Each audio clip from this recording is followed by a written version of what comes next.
Our next guest represented the Miami area in Congress for 30 years and retired 2 years ago. A Cuban American, she was Florida's first female Congresswoman and was the first Hispanic woman elected to Congress. Just think about that for a minute.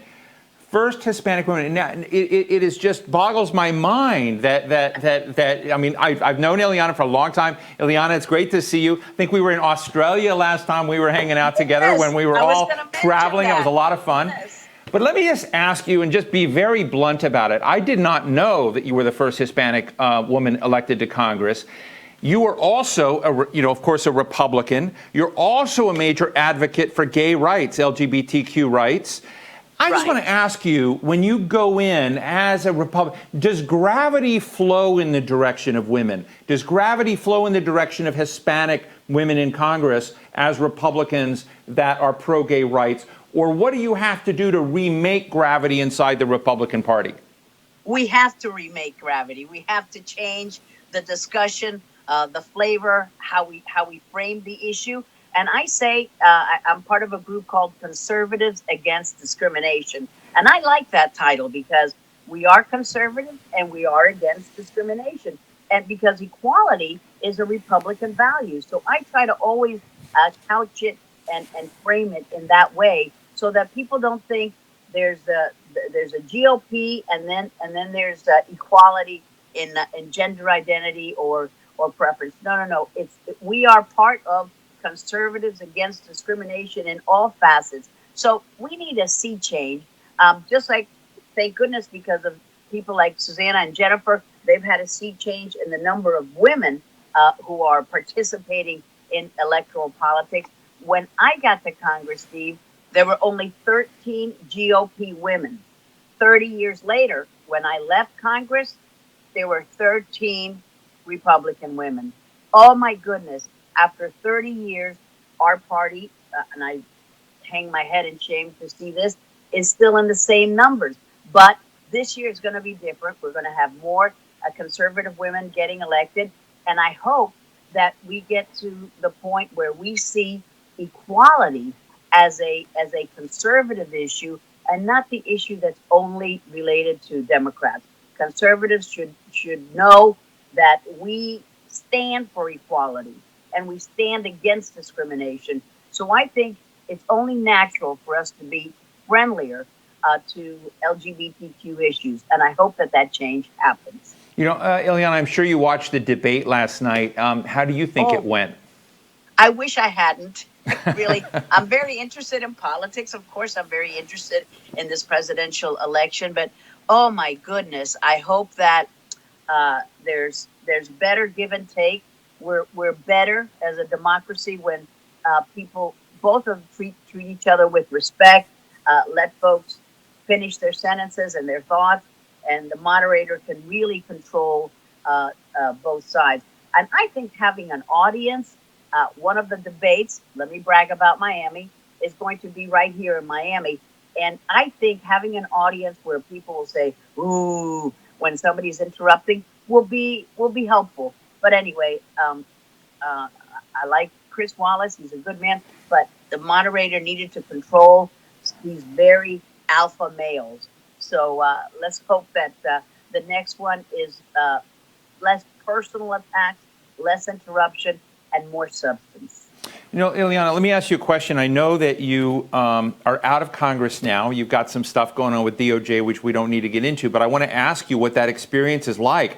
You know, when you're a member of Congress and you're there, we all look at this as kind of a glamour position, something that's great. You're breaking all these things. Do you still think it was a glamour job? I guess my question to you is, what do we regular folks not know about the stress and strain of the kind of role you played, particularly breaking the ceiling on so many of these issues? Tell us a little bit about the stress side of it, if you will. Well, there is a lot of stress, but you know who really is stressed? Restaurant workers during COVID, hospital workers during this pandemic.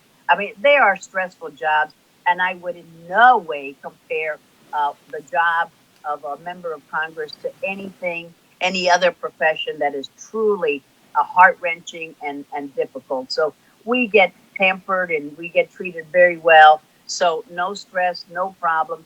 But what I love to do is help the constituents. So for my congressional office, constituent service was the number one, number two, and number three issue.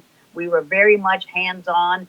What does Little Havana need? What does Pinecrest need? We are very attuned to the constituents.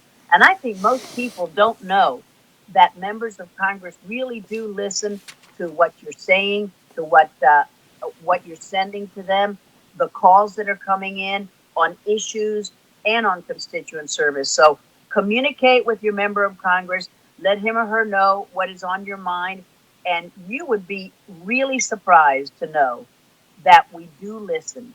So that was then, this is now. I love the private sector so much, but definitely I want to encourage the people who are listening to communicate with your member of Congress. They are so good about having an ear into on the ground. What are people thinking, and how can I better serve the constituents?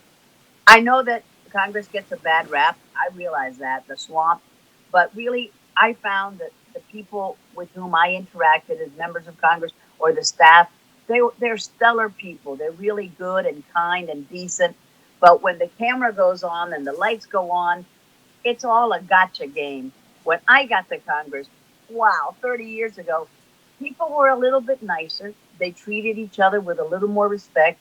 But see, what happens is that the the lines are so, any election could be the change election. The numbers are so close. You just flip 20 seats and you change control of the House. So every vote is a gotcha vote. And that tends to diminish the role of bipartisanship. Ileana, I love your backdrop. Are those your books? Those are, well, this is our family's Yeah. library, and I have maybe 3 books here. The rest is a shrine to World War II history and the battles. So Well- this is really my husband's library. Well, I was going to give. I do have a few books in here. I was going to give you credit because I give it to your husband now. But you were a member of the House Committee on Foreign Affairs. In fact, when I last saw you, we were in the Australian American Leadership Dialogue there. That was wonderful. You're a walking reservoir of incredible knowledge about the global network of relationships that the United States has and its foes. And I guess I just want to ask you on a substantive level, as a leading foreign affairs woman in America, what do you think about the state of our alliances today? What do you think is missing, and what should we be doing that we're not? We need to reassure our partners that they are still our partners, that they are still our friends. I think that we spend a lot of time focusing on our adversaries, and yes, it's good to get tough, but in your family, you want to strengthen relations with your partners and with your children and your grandchildren. The same is true for nations. We need to tell our allies, we value your relationship. We understand what you're going through. We're undergoing those problems as well. We have a lot more in common. The Foreign Affairs Committee is a bipartisan committee. We've had great chairman, Tom Lantos, the only Holocaust survivor ever to have served in Congress. Dante Fascell, who was my predecessor here in Miami, and he was the one who helped me so much. He was a conservative Democrat. That's when we used to get along with each other. Lee Hamilton, Henry Hyde. I mean, these are real lions of the House, people who understood that alliances, relationships are important, and we need to talk to our neighbors and foster better relations. I'd say that right now it's a little bit low in terms of relationship building, but we need to get back to it. Whoever wins the presidency, vote for the person of your choice. Let's build those, let's mend those fences, and let's remind our allies that we're in this fight right along with them. We can't be alone. Well, former Congresswoman Ileana Ros-Lehtinen, now a senior advisor to Aiken Gump, my connection in Miami. Great to see you. Thanks so much for joining us today.